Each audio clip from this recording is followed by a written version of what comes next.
Hey guys, what's up? Hope everybody's doing good out there today, and thanks for taking a few minutes to watch the video. Much appreciated this morning. And man, today I've got another secret I'm going to share with you. This is one I've been keeping a secret, but my good buddy Johnny Schultz did a video on it for his YouTube channel, Fish the Moment, yesterday. And so I'm going to go ahead and give you my version of what Johnny did on his video yesterday. If you guys hadn't had a chance, go check out his video on fishthemoment.com. It's pretty good about it too.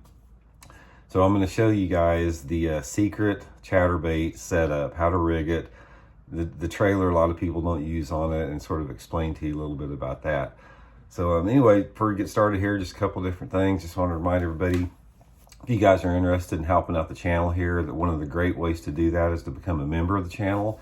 And as a member, you get additional videos every week that aren't seen by the public. Some of the memberships have access to my personal email address for your fishing questions. And you can just go to that by going to the About section on my YouTube homepage. Click on Intuitive Memberships, and it gives you all the information for that. So it's much appreciated there. So anyway, let's get into this thing here. This is a deal for the chatterbait, and what it involves is using a tube as a chatterbait trailer. And I'm going to show you guys how to rig it up, because it's sort of a little bit tricky to rig it right, and give you guys a little bit of background on when it works and why it works so good.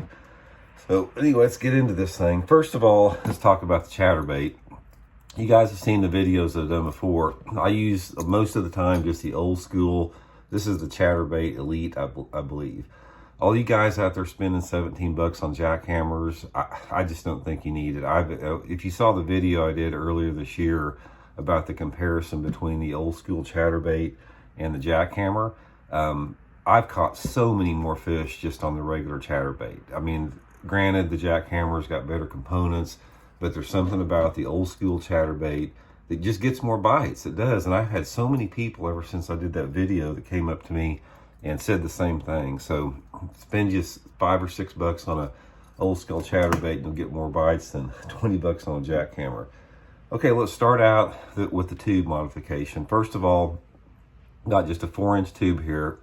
You know, always want to rough it up a little bit. You know, by roughing it up, it gives it a different color look, makes it a little bit more pliable, that type of deal. So the next thing that you want to do is take a pair of pliers or nippers or whatever, and you need to cut halfway up the tube, about halfway up. And what this does, it gives it a channel where you don't have quite as much plastic in the way of the hook. And the next thing you do, after you got your channel in there, take a piece of straight tail plastic worm. This is off a Zoom trick worm. I just cut the thinnest part of the trick worm.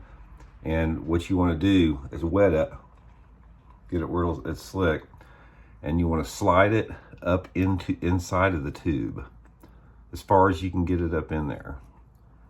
And what this does, you know, since the tube is hollow, guys, it's really critical that you have to have this piece of plastic worm up in there to secure the bait to the hook of the chatterbait or to the shank of it. So I've got it up in there.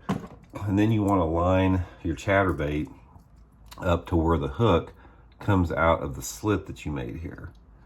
So just take your time putting it in there, and make sure when you're putting it in there that you're going through that plastic worm, because the plastic worm in there is going to hold it in position for you.